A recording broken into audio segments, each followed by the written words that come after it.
কে? আমি। এদিকে তাকাও। কে? কে দাঁড়িয়ে ওখানে? ছায়া ঠিক নয়, কিন্তু ছায়া। মৃত্যু কি তবে এই? আমি এসেছি রবি, চিনতে পারছো না? আমি তোমার তোমার নতুন বউঠান। নতুন বউঠান? নতুন বউঠান? তুমি তুমি এসেছো? আমাকে আমাকে নিতে এসেছো? যাবার সময় হলো বিহঙ্গের, এখনই কুলায় রিক্ত হবে।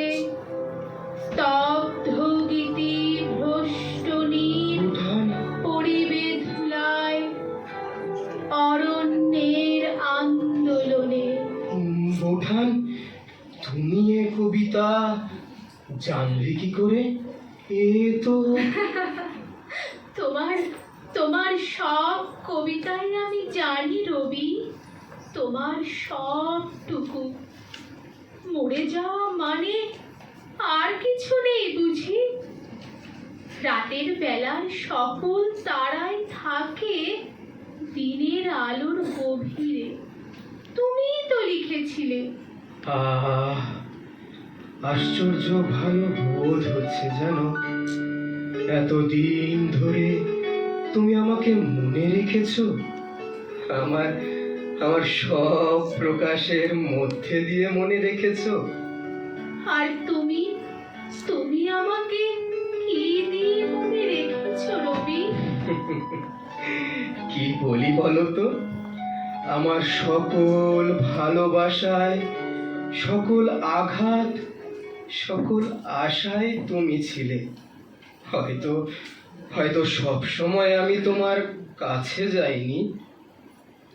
আমার সকল ভালোবাসায়, সকল আঘাত, সকল আশায় তুমি। ছোটবেলার কোনো কথা মনে পড়ে না রবি?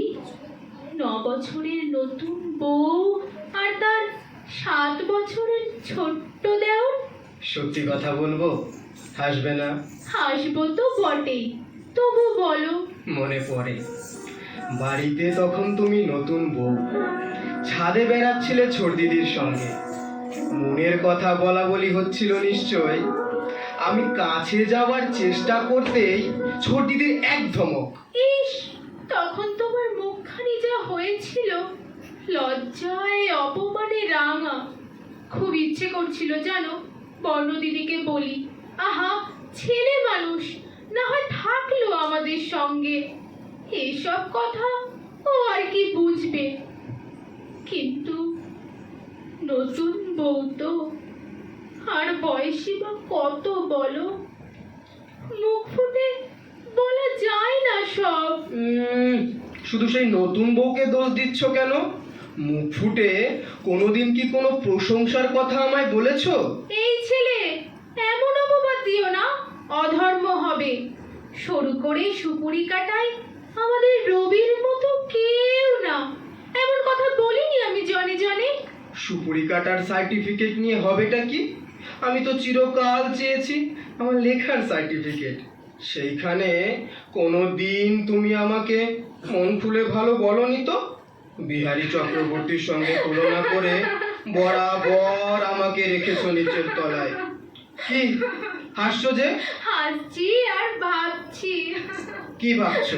ভাবছি সেই রাগ এখনো মনের মধ্যে পুষে রেখে দিয়েছো।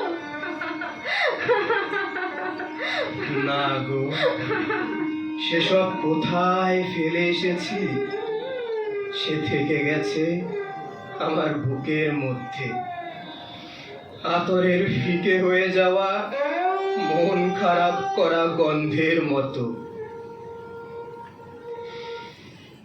দিনের শেষে ছাদের ওপর পড়তো মাদুর আর তাকিয়া, একটা রূপোর রেকাবিতে বেলফুলের গোড়ে মালা, ভিজে রুমালে পিরিচে 1 গ্লাস বরফ দেওয়া জল আর বাটাতে ছাঁচি পান। তুমি গা ধুয়ে চুল বেঁধে তৈরি হয়ে বসতে, আর গায়ে একখানা পাতলা চাদর উড়িয়ে আসতেন জ্যোতি দাদা। বেহালাতে লাগাতেন ছড়ি, আমি ধরতুম চড়া সুরের গান। সূর্য ডোবা আকাশে ছাদে ছাদে ছড়িয়ে যেত তোমার সেই গান। হু হু করে দক্ষিণে বাতাস উঠত দূর সমুদ্র থেকে। তারায় তারায় আকাশ যেত ভরে। আমিও গাইতাম জোড়াসাঁকোর ছাদে বসে, কিংবা কিংবা চন্দননগরে সেই মোড়ল সাহেবের বাংলোয়। বাইরে ঘন ঘোর বর্ষা, ঝাপসা নদীর ওপর ডাকাতের মতো বৃষ্টি ঝরে পড়ছে অবিরাম। আর চারদিক খোলা সেই গোল ঘরে আমরা দুজনে মুখোমুখি বসে গান গাইছি। গানের পরে গান, অশেষ অনন্ত।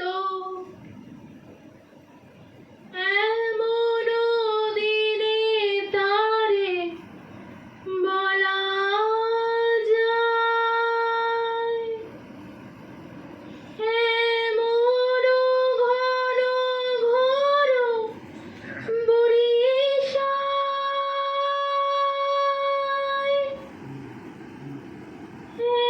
এমন দিনে তারে বলা যায়। সেই সব দিন থেকে গেছে আমার লেখায়। বিবিধ প্রসঙ্গ উৎসর্গ করেছিলাম তোমাকে, লিখে দিয়েছিলাম। আমার এই লেখার মধ্যে লেখা রইল, এক লেখা তুমি আমি পড়িব, আর এক লেখা আর সকলে পড়িবে। ঠিক যেমন তোমার রক্তকরবীতে কিশোর বলেছিল, ওই গাছটি থাক আমার একটি মাত্র গোপন কথার মতো। তা হবে। নন্দিনী আর কিশোরের মধ্যেও তো আছি আমরা দুজনে। সেই সব দিনগুলো আমাকে গোলাপের মতো ফুটিয়ে তুলেছিল রবি। কে যে কাকে ফুটিয়ে তোলে বৌঠায়। কিন্তু কিন্তু এসব ভালো লাগার কথা তুমি আমাকে আগে কখনো বলনি তো। বললে কি হতো? জানি না কি হতো, কিন্তু কিন্তু আমার কম বয়সের একটা কষ্ট হয়তো কমতো। তবে বলি শোনো, আমার ভয় হতো তোমার লেখা শুনে। ভয়? কিসের ভয়? মনে হতো এক আশ্চর্য গণ্ডি টানা সংসারে একে ধরবে না বেশি দিন। বোকার মতন তাই নিন্দে করে তোমাকে বেঁধে রাখতে চেয়েছি। ভাবতে পারিনি জোর করে কাউকে বেঁধে রাখা যায় না, নিন্দে করেও যায় না, আর ভালোবাসা দিয়েও যায় না। তোমার দাদাকেও তো আমি বেঁধে রাখতে পারিনি। ছি ছি, এ কি কথা? দাদা তোমাকে ভালোবাসতেন, খুব ভালোবাসতেন। তুমি চলে যাবার পর কত লোক তাকে বলেছে বিয়ে করতে। অমন দেবতার মতো রূপ, অমন মানুষ। কিন্তু জ্যোতি দাদার ছিল এক উত্তর, বিয়ে করব কি করে, তাকে ভালোবাসি যে।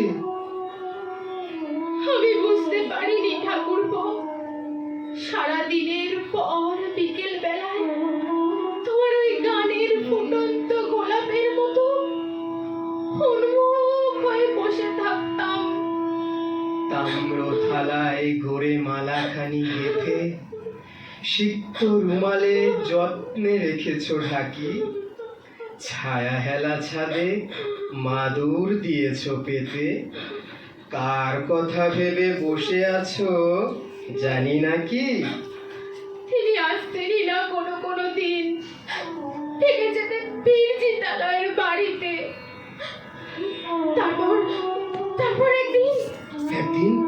একদিন কি বলো, বলো বৌঠান, বলো বৌঠান। বলতে কষ্ট হয়, আজও এতদিন পরেও তোমার তোমার দাদার জব্বার পকেট থেকে পেলাম একজন অভিনেত্রীর চিঠি।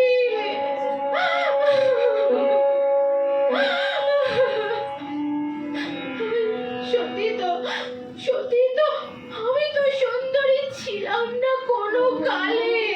সুন্দরী ছিলে না? কি আশ্চর্য দুটি চোখ ছিল তোমার বৌঠান। আমি যতবার ছবি আঁকতে গেছি সব ছবিতেই যেন তোমার ওই চোখ দুটি ফুটে উঠতে চেয়েছে। কিন্তু এ বাড়িতে সবাই তো আমাকে পছন্দ করেননি। পছন্দ করেননি? কে? মেজ ঠাকুরপো চিঠিতেও তো লিখেছিলেন আমি যে কোনো অংশেই আমার স্বামীর উপযুক্ত হতে পারি তা তিনি বিশ্বাসই করেন না। সত্যি তো তোমার দাদার কত রূপ, কত গুণ, কত বিদ্যে, আমি তো উপযুক্ত নই তার। সেই অভিমানেই কি তুমি অমন করে চলে গেলে বৌঠান? নতুন বৌঠান, সেই অভিমানেই কি অমন করে? তুই খুব কষ্ট পেয়েছিলে না? তুমি জানো না আমার পায়ের নিচ থেকে পৃথিবী সরে গিয়েছিল, আমার আকাশ থেকে আলো নিভে গিয়েছিল। সেই শূন্যতার কুহর কোনোদিন ঘুচবে এমন কথা আমি মনে করতে পারিনি। আমি জানি রবি, তুমি যখন সারাটা রাত খেপার মতো ছাদে ঘুরে বেড়াতে, কতবার চেষ্টা করেছি তোমার সামনে এসে দাঁড়াতে, তোমার মাথায় হাত বুলিয়ে দিয়ে তোমাকে বলতে চেয়েছি ওর পাগলামো করে না রবি, শুয়ে পড়ো, যাও শুয়ে পড়ো। কিন্তু মানুষ যা পারে আমরা তো তা পারি না।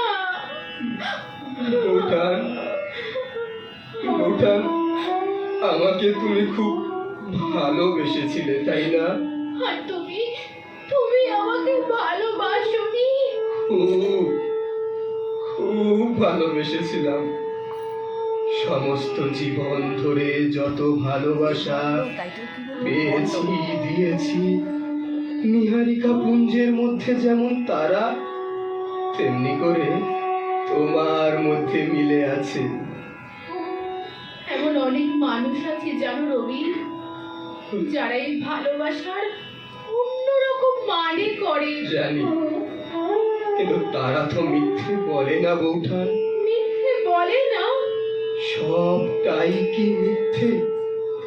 ভালোবাসা যখন ছোট পুকুরের জল, তখন তাকে এ পুকুর ও পুকুর বলে ভাগ করা চলে। কিন্তু যখন বন্যা আসে তখন স্নেহ, প্রেম, বন্ধুত্ব সব একাকার হয়ে যায়। এই তো সমস্ত জীবন ধরে দেখলুম, কিন্তু কিন্তু আমার কথার উত্তর দিলে না তো। অমন করে কেন চলে গেলে তুমি? কাপড়ওয়ালি বিশুকে দিয়ে আফিম আনিয়ে দাদার ওপর এত অভিমান হয়েছিল তোমার। শুধু তোমার দাদার উপর নয়। তবে বলো, চুপ করে থেকো না বৌঠান, বলো বলো। উর্মিলা, স্বর্ণ দিদির মেয়ে।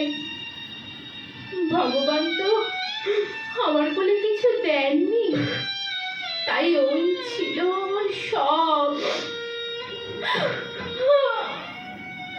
তেতলা ছাদের পাকা সিঁড়ি দিয়ে হুড়মুড় করে নামতে গিয়ে সিঁড়ির নিচে উপর হয়ে পড়ে আছে মেয়েটা। ওই টুকুনি দেহটা যেন দৌড়ে মুচড়ে গেছে। টোকা টোকা চুলে জমাট বেঁধে আছে রক্ত। ও বাবু! মনে পড়ে, মনে পড়ে। কিন্তু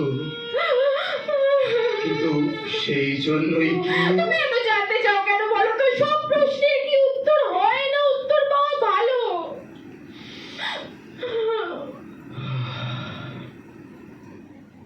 এই দিন 10 আগে যেন ঘোরের মধ্যে থেকে একটা কবিতা লিখলাম, শুনবে? বলো, শুনি। প্রথম দিনের সূর্য প্রশ্ন করেছিল সত্তার নূতন আবির্ভাবে, কে তুমি? মেলেনি উত্তর।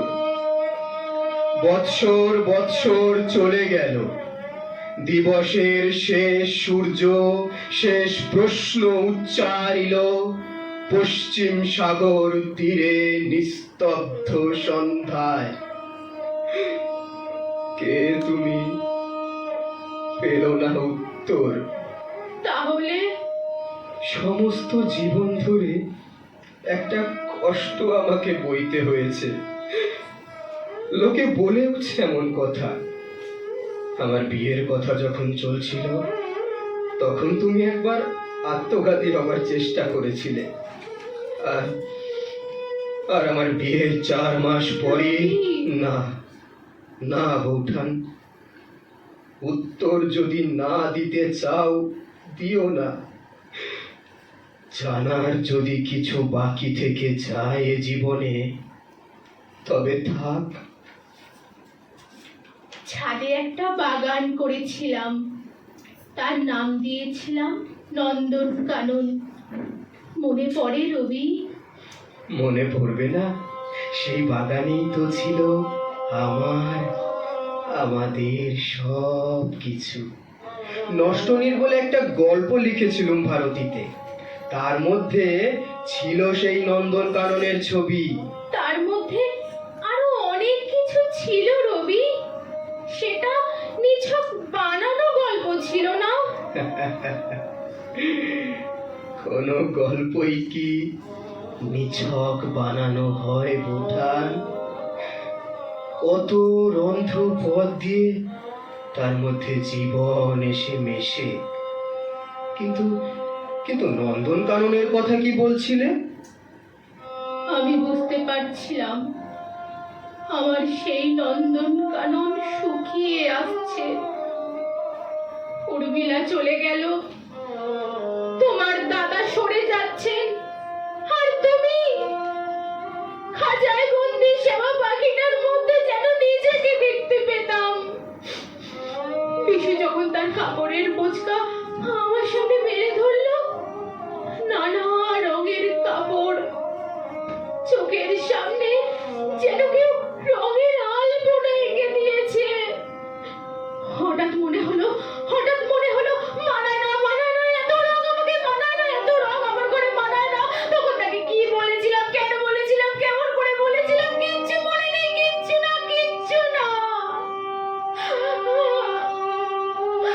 শুধু শুধু মনে পড়ে তার চোখ দুটো আমার মুখের দিকে তাকিয়ে আছে, তো তাকিয়েই আছে। ভেতরের যা কথা সব বলে ফেলবে নাকি?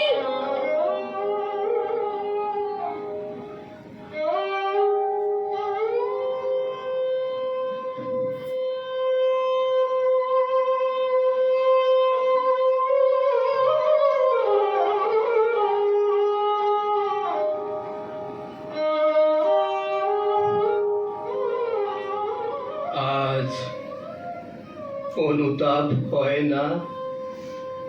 কতটা বাকি ছিল জীবনের, কত আশায় হতাশায় বিশ্বাসে প্রবঞ্চনায় অন্ধ দেওয়াল, আর সেই পাথর ফেটে বেরিয়ে আসা সম্ভাবনায় ভরা কত সব অভাবিত বাঁক নেওয়া এই জীবন।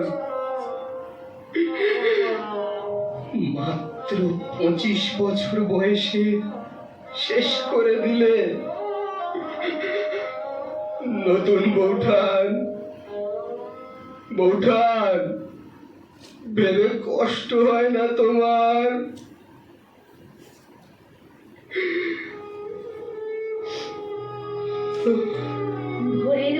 আওয়াজ দিচ্ছে রবি, তোমার চাদরটা নেমে গেছে, বুকের কাছে টেনে দিই